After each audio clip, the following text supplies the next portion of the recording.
Welcome to another video. Today I'm going to show you how to build a jig for your flags. If you're building one flag, you don't need to build this system. If you're building multiple flags, it will make your life a lot easier. Rolling woodworking, if you're building more than two, build a jig. Hey, I just want to say a quick hello before I go off screen because it's just going to be my hands working in this video. These tables are too short for me and I am too tall for them. So setting the camera far back to operate with this way is just kind of, doesn't line up correctly. But either way, I'll show you guys how to build this jig. I don't have video of me actually building it, but I'm going to talk to you guys how I did put it together. All measurements, tools and parts and measurements will all be in the description below. All right, so you're going to need a piece of plywood. This is 3/4 inch. If you don't have the means to grab a 4x8 piece because you don't have the vehicle for it, a lot of big box stores cut smaller pieces and have them on the stock or in stock. You're still going to have to cut it down a little bit, but like I say, if you don't have a pickup truck, that's your way to go.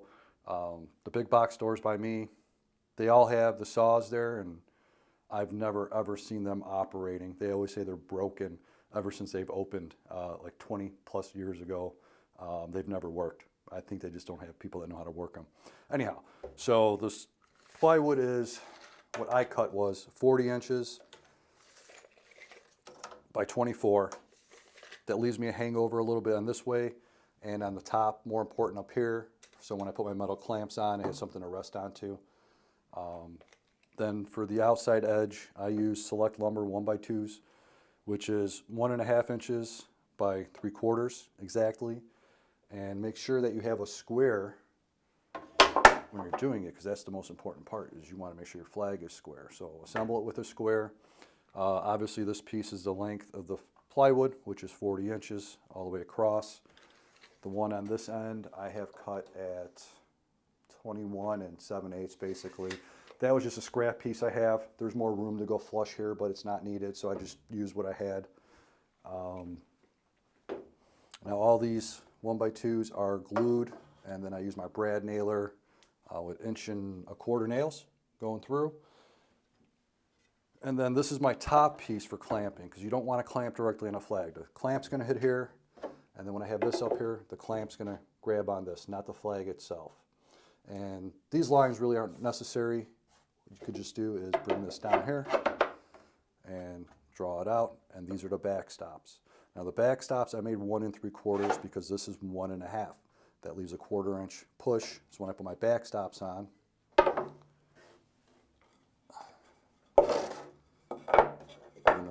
it butts up to that and leaves a 1/4 inch on each side of the flag. Now this, I like to mark all the lumber when I'm working on different jigs and projects here. I know exactly that this is going to go in that corner because I have the same line drawn on that 1x2. If I accidentally put it this way, I don't know if the camera will pick it up, but the lines are off now. So this will be slightly crooked. You can adjust it anyhow, because if you're square with your lumber going this way, it should end up square on top. But I do like to mark everything myself. So that was that. Now,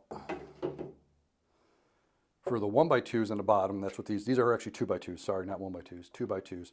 This is the one thing I would change on the jig. Nothing wrong with the 2x2s, which are actually 1.5 by 1.5. I used regular pine, and that's where the problem came in. I should have used a hardwood. And the issue I have, which I cannot demonstrate right now, but you guys will understand this in a moment, is being that this is soft wood and it's pine, that when I torque down on my bolts here, it'll actually bow in the center. And nothing major, but I seen light when I first did it, my little notes, and I took paper and I was able to slide it right through. So don't use softwood, use hardwood for these wood clamps. That'll solve that issue. I will change this down the road in the future. I'm in no hurry to run out and just go buy wood to do that. So on a future project, if I have leftover, I'll swap it. I purposely did not glue these in, even though they're countersunk screws. My thought was, when I was building it, if I ever had to change these, it wasn't glued on, it was just screwed on. And good thing I didn't, because I found an error by using the pine. So I would suggest not gluing these in case they ever get damaged, or you do something as goofy as I did and use the wrong kind of wood. Now these are These stops are all glued in, but these are not. Now, I also added a piece of 1/4-inch wood here. Now, my reasoning for that is if I'm using select lumber, which is 90% of the flags I build, it's exactly 3/4 inches, just like this rise is. So this doesn't even matter at that point. It'll be flush when I clamp it all the way across. Now, if I'm using common lumber, though, common lumber is not 3/4 of an inch. It's smaller. So with this on here, this little step, and I clamp it, it's now putting pressure on that flag that is below right here. So this is just a piece of 1/4 inch. Now everything I'm talking about will be in the descriptions, all the cuts, all the measurements, the tools I use, the bolts, which we'll get to in a moment here. Even the dimension of these, which I believe I put at 30 inches. And the holes I went 1 inch, 1 inch centered from the end. Now a little tip here, if you're brand new to all this stuff, this is a jig. I wasn't looking for perfection besides it being square and serve its purpose. A great way to do this is to take these 2 boards, let's just say this was 2 of them, you line them up, clamp them, put them through a drill press, you get a nice clean hole. I didn't do that. I put the 2 boards together, I clamped them, and I just freehanded it. Now you can see very easily on this one, that's my mark, if it's showing up on the camera, and the hole's over here. And I did have it clamped, but apparently, or obviously, I went in on an angle. Oh, that's the wrong one. That's the right one. But I went in on an angle and I was off, but it's okay because since it was drilled through both boards, and I do have a T-nut on the bottom that's threaded for the bolt, it still lines up, and it's not going to give me a problem. So definitely pair the boards up, clamp them, mark them. I have number 2, number 2, number 1, number 1. I even draw lines on the different boards so I know which way they go. Same thing, they match the bottom boards, and that makes life easier. So you're not mixing and matching them where they go. Unless you've got it precision to an exact 1/16 everywhere built, this is the easiest way to just mark them. Now obviously I did countersink these. You can see it's not the prettiest. Once again, I wasn't concerned. It's just a jig. I just use a bigger drill bit to countersink them. But make sure you sand, because you do not want any rough spots scratching your stained flag. Now I'm not sure if the camera's picking it up. I just did a build recently that I'm still working on where I used a little bit too much glue, and I did get squeeze out. It's all over my jig here. So I'm gonna have to sand this down. I'm normally not that messy with it. So it's not good to constantly get wood glue on these and then sand them repeatedly. You don't want to do that.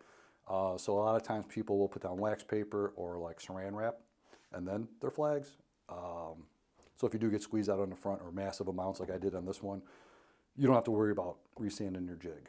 And sanding it over in time, over and over, you might get a low spot or a high spot. And you want to keep this flush, nice and square. That's the whole point and purpose of this. It doesn't have to be pretty with the holes.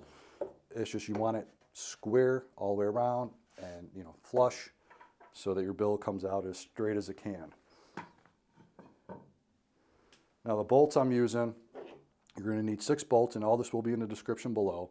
These are 5-inch, 3/8 inch bolts, 5/16 flat washers, and then in the bottom, I'll flip this over in a second, I have 6 T-nuts that these thread into. So let's get this flipped and show you guys. Also, you can just pick up a bit like I did too. It's 9/16 hex, fits perfect, or you can just use your socket set.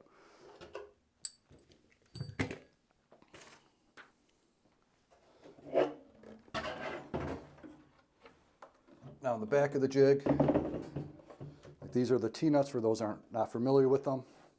That is crazy glue or super glue, whatever. Gorilla glue, it's a super glue. A little tip for you, if you're not familiar with working with them, I know they say they're the easiest things to work with and you just drill a hole and hammer them in. Don't do that. Drill the hole, take your bolt, get about 5 or 6 of the flat washers, right? Put them all on here, put it through the wood, and then take your socket or your driver bit and drive it through. You will compress this into the wood.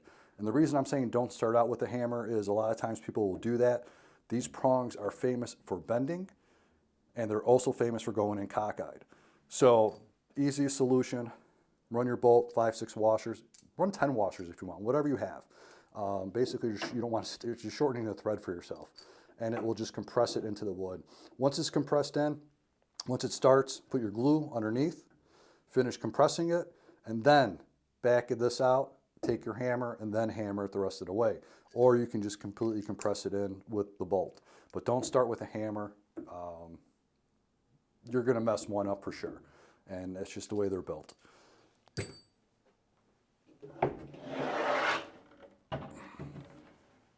So that is the jig. Really simple to build. If you're building one flag, don't go through all this. If you're building multiple, it's a lifesaver. It helps, it speeds things up, it makes it a lot quicker. Other measurements I have on here are the stops. So this is 1.25 inches from the end of the flag. I'm sorry, 1.5 inches. This is 1.5 inches from the end of the flag. Okay. These I just kind of centered where I did. They are not centered from each other. They are not centered from each other, and obviously I just ran into the camera there. So this one's what, 9.5, this one's just under 9, and this one's probably close to 9.5. My main important thing was I wanted these 1.5 inches from the end of the flag. These I put where they are because I like the distance for how I put my picture wire. And if you've seen my previous videos, you'll know what I'm talking about, the picture wire I use for hanging the flags. And then obviously these 3 are centered between these stops here. That's the jig. Any questions? Please comment below. If you have a jig, did you build yours different? Any tricks, any techniques? Comment. If the video is helpful, please like and share, subscribe. I thank everybody that do watch my videos and have subscribed so far. I really appreciate it. And look forward to some cool builds coming up. Thank you guys. Have a great day.